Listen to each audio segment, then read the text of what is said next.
Vishal, great to see you here, and thanks for your time. Thank you, Sarvi. Thank you for having me. Of course. Well, let's start. The first question that I usually ask is around the path to product management. I know every person have a very unique path, and they've done a lot of different things before coming to product. So I'm curious if you can share that with everyone. Yeah, absolutely. You're absolutely right. No one starts off as a product manager. And when I started working in my professional career, I didn't even know that product management was a thing. I just started accumulating different responsibilities. And at some point of time, someone told me, okay, this is what a product manager does. And it sounded really interesting. So I volunteered to take on a role that evolved into a product management role. And a few years later, here I am. It's been fantastic. I can't imagine doing something else in my something else that's more interesting in my role. This is really fascinating to me. I love building things. Just my key motivation to explore this sort of role in the past. I like building things as well as taking things apart, like an engineer does, and just that mindset has always been really interesting for me. So that's sort of the short version of how I got here. Just did a whole bunch of things that were fun, and then pursued my interest in ideating and coming up with new ideas and trying to build something out of that. Yeah. And in terms of the industry, I mean, obviously I know your background, but in terms of industry, you started in financial services in your product journey, right? Yeah, exactly. So I started in financial services. That was the first technical product role that I had, building microservices on the cloud that would enable financial outcomes. It was a really fascinating space because it was so complex and so many things moving together, and got to learn a ton from what it means to build a product in a space that is so nuanced and as well as so heavily regulated. It was really fascinating to learn all of that. So bringing all of that together into my current role has also been very interesting for sure. That's great. Um, and I know aside from obviously being a product manager, product leader, you also been teaching at Brain Station. And I know you and I offline talked about this. I have the pleasure of starting teaching my first class very soon. And I'm curious, how did teaching impact the way that the type of a product manager you are and how you are as a leader within the product space? Yeah, absolutely. I think you resonate with this as well. Teaching is something that I am really passionate about. It's something that's been incredibly interesting and helpful for me as I think about how I can bring in new thoughts, new ideas into the space. So first off, I'm glad we are colleagues again to be working at Brain Station together. So one of the things that I find very interesting about teaching is that you're bringing in ideas from different people and placing product management in that context. A lot of people have fantastic experiences that they have had throughout their career, and as they transition into product management, as they learn more about this new idea, it's always helpful to know about what their experience has been. I've had the privilege of teaching people who are much older than me, much younger than me, people who are CEOs of companies, and I have had startups in the past, and I'm working through some of that. So I've taught a diversity of suite of people who have a lot of experience. I've also taught people who are fresh out of university and giving them perspective on what product management is. I've had seminars where I'm sharing all of these ideas with people.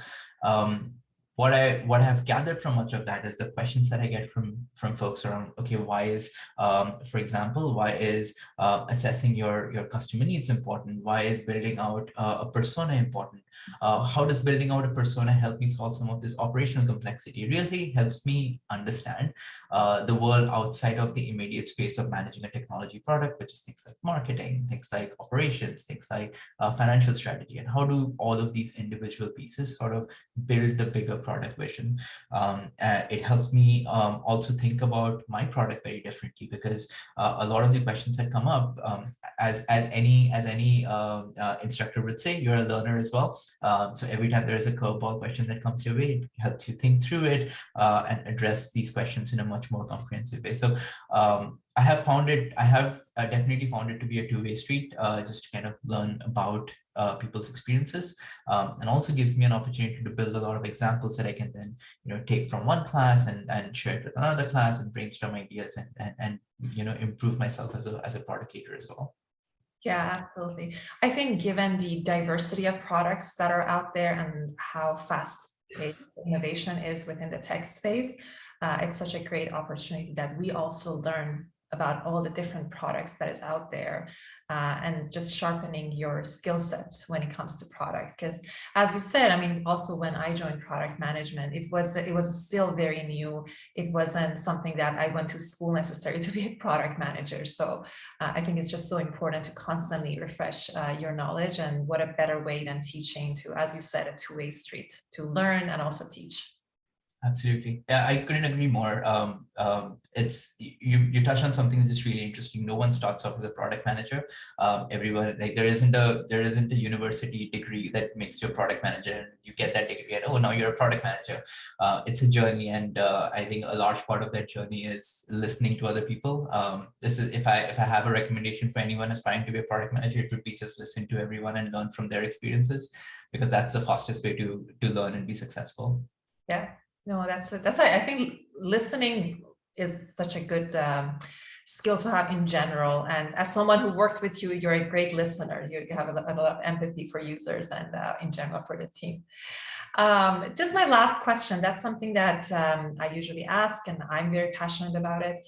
Obviously, there's tons of opportunity when it comes to increasing diversity within the tech space. I'm so happy to see there are so many initiatives and everyone is just speaking so much about it.